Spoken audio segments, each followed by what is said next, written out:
नमस्कार, स्वागत है आपका फील्ड स्टडी मंत्रा यूट्यूब चैनल पे। साथियों, यूपी ट्रिपल सी लेखपाल भर्ती का जो डीबी चल रहा है, डॉक्यूमेंट वेरिफिकेशन हो रहा है, उसके डॉक्यूमेंट वेरिफिकेशन में कितने लोगों ने डीबी स्किप किया, इसका आंकड़ा हम दोनों शिफ्टों का सुबह ही देखते हैं। तो मैं आपको अभी आंकड़ा बताऊंगा कि कितने लोग डीबी स्किप कर रहे हैं, और कुछ अन्य भर्तियां जो बहुत ज़्यादा इंपॉर्टेंट क्रूशियल हैं आपके लिए, उसके बारे में भी हम यूपी ट्रिपल एस सी की भर्तियों के बारे में बात करेंगे।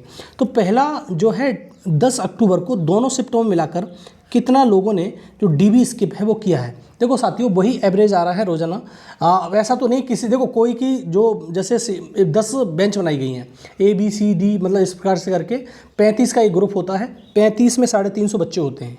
35 × 10 350 हो जाता है ये। तो ऐसा भी होता है, किसी टेबल पे 2 भी होते हैं, 3 भी होते हैं, किसी टेबल पे 8, 9, 7, 5 इस प्रकार से बच्चे रहते हैं। तो एवरेज निकालोगे तो वही 5 या 6 के एवरेज में आता है।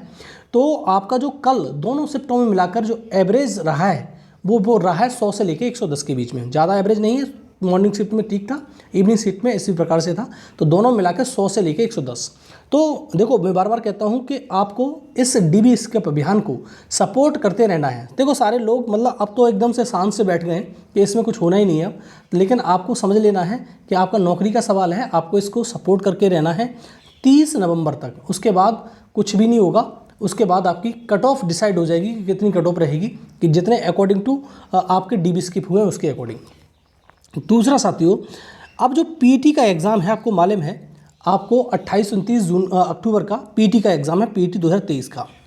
ठीक है, प्रीलिमिनरी एग्ज़ाम टेस्ट, जिसमें हम प्री कहते हैं इसको। तो ये एग्ज़ाम है। तो अब जो आयोग है इसके बारे में बहुत ज़्यादा व्यस्त है। देखो 2 चीज़ चल रही हैं अभी आयोग में, बड़ी चीज़ें जो बिग हैं। एक तो लेखपाल का डीबी चल रहा है, उसमें व्यस्त है आयोग। दूसरा व्यस्त है तुम्हारा पीटी के एग्ज़ाम को अच्छे से शेड्यूल या कंडक्ट कराने के लिए। ठीक है, तो इसमें बहुत ज़्यादा व्यस्त है।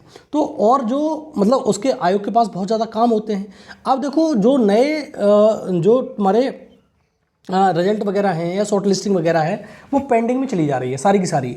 जैसे मैंने बताया था कि कंबाइंड टेक्निकल का रिजल्ट जो है आपका अक्टूबर में ही आ जाएगा, लेकिन इसकी व्यस्तता होने के कारण 28-29 तक तो यही है, तो इसमें अब अक्टूबर में रिजल्ट नहीं आ पाएगा।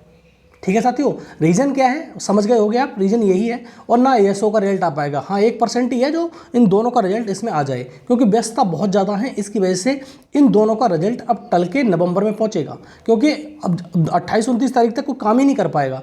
एडमिट कार्ड देना, सारी परीक्षाओं को सुचारू रूप से सही तरह से कंडक्ट कराना, बहुत ज़्यादा नकल के केस जो होते हैं वो रुक जाएँ, इस प्रकार से बहुत ज़्यादा आयोग का जिम्मेदारी होती है। और दूसरा ऊपर से तुम्हारा लेखपाल का डीबी भी चल रहा है, इसके चक्कर में ये अभी थोड़ा सा ठंडे बस्ते में चला गया है। तो कमांड टेक्निकल और यस दोनों का रिजल्ट अब मुझे लग रहा है कि नवंबर से पहले अब नहीं आएगा आपका रिजल्ट। दूसरा, AGTA के नोटिफिकेशन को लेकर मैंने बताया था आपको कि AGTA के नोटिफिकेशन को लेकर विभागीय दिक्कत हो गई थी। आयोग को जो डेटा भेजना था वो उसमें समस्या थी, तो अब वो डेटा भेज दिया गया है। अब देखो इसका जो AGTA का नोटिफिकेशन है, तो गुड न्यूज़ यही है कि आपके लिए 3466 पोस्ट आई थिंक समथिंग, तो उनका जो रास्ता है वो साफ हो गया है। और आपको इसका जो नोटिफिकेशन है अक्टूबर में भी देखने को मिल जाए, क्योंकि अक्टूबर में देखने को मिल सकता है, लेकिन मैं कह रहा हूँ कि आयोग चाहेगा तो, क्योंकि आयोग के पास अभी बहुत ज़्यादा काम है। पीटी का सबसे बड़ा काम है, जो पीटी का जो एग्ज़ाम कंडक्ट कराना है सही तरह से। एक तुम्हारे जो शासन है उसका बहुत ज़्यादा डंडा है, क्योंकि भाई सीधी बात है, इसको बढ़िया से कंडक्ट कराओ और ज़्यादा नकल वकल ना होने पाए। नकल आपको मालूम ही है, हर कोई पे एग्ज़ाम हो कुछ ना कुछ धांधली होती है, रोक नहीं पाता है आयोग। तो इस प्रकार से उसके ऊपर चैलेंजेस हैं, तो इस प्रकार से वो अभी व्यस्त है इस समय। तो AGTA का जो गन्ना पर्यवेक्षक का नोटिफिकेशन भी आपको नवंबर में ही देखने को मिलेगा। अब इसमें अक्टूबर में मुझे नहीं लगता कोई ज़्यादा बड़ा मतलब नोटिफिकेशन आपको देखने को मिलेगा। हो सकता है देखने को मिल जाए, लेकिन नवंबर आप मान के चलिए आप इसको। ठीक है, तो नवंबर में ये सारी चीज़ जा रही हैं। दूसरा, आपको मालूम है 5512 पोस्ट कनिष्क सहायक, ठीक है, जूनियर असिस्टेंट की जो भर्ती आई हुई है, हमारी बहुत बड़ी भर्ती है ये। और इसका 3 अक्टूबर को क्लोज़ हो गया है, और 10 अक्टूबर तक करेक्शन की डेट थी, वो भी लगभग क्लोज़ हो गई है। आज है 11 अक्टूबर, सब कुछ खत्म हो गया है। तो इसका जो तुम्हारा 5512 पोस्टों के लिए इसकी शॉर्ट लिस्टिंग जो होगी, वो शॉर्ट लिस्टिंग आपको नवंबर लास्ट में या दिसंबर फर्स्ट वीक में देखने को मिलेगी, उससे पहले देखने को नहीं मिलेगी। क्योंकि इसका जो एग्ज़ाम होगा कनिष्क सहायक का या असिस्टेंट जो जूनियर असिस्टेंट का, वो फरवरी से पहले नहीं होगा। आप अपनी तैयारी पर लग जाइए, और क्योंकि सिलेबस वगैरह सब कुछ चेंज हो चुका है, तो आप को तैयारी अच्छे से करनी है। और टाइपिंग भी मैं कई बार बता चुका हूँ, टाइपिंग आपकी 30 वर्ड पर मिनट की चाहिए इंग्लिश की और 25 चाहिए हिंदी की। तो अभी से सीखोगे तो सीख पाओगे, क्योंकि इंग्लिश की सीख जाता है बच्चा, हिंदी की नहीं सीख पाता। तो हिंदी के लिए 2 फॉन्ट आते हैं, एक तो कीर्ति देव आता है और एक मंगल आता है। तो आप मंगल पे सीखिए, अच्छे से जल्दी सीख जाओगे इस चीज़ को।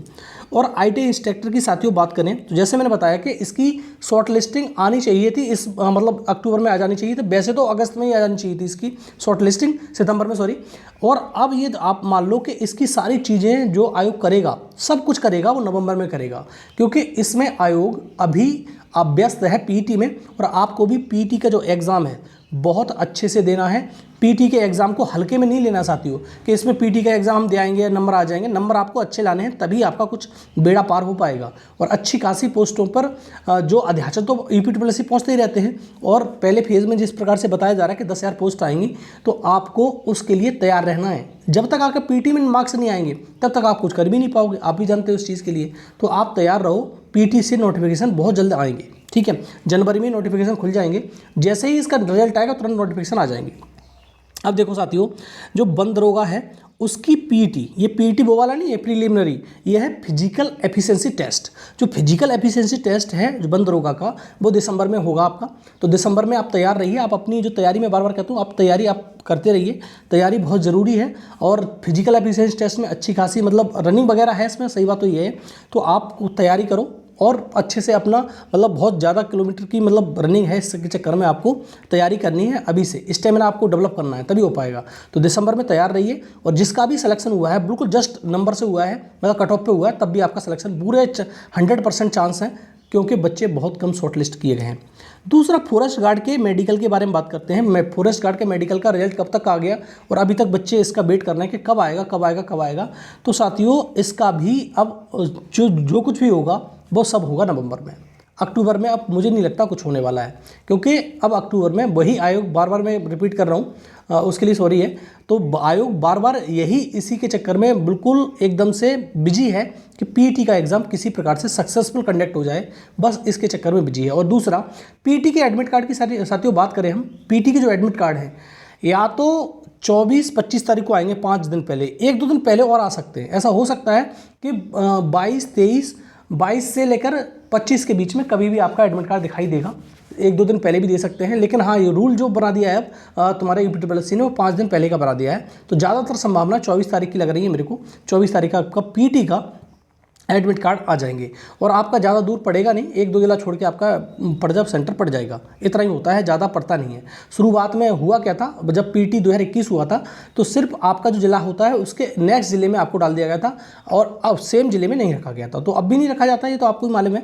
तो ये सारा कुछ मैंने बता दिया, लेखपाल के बारे में बता दिया, हर भर्ती के बारे में बता दिया। तो साथियों, अगर वीडियो अच्छा लगता है तो लाइक और शेयर कर दिया करो, चैनल को सब्सक्राइब करके भी रख लीजिए। ठीक है साथियों, बहुत बहुत धन्यवाद।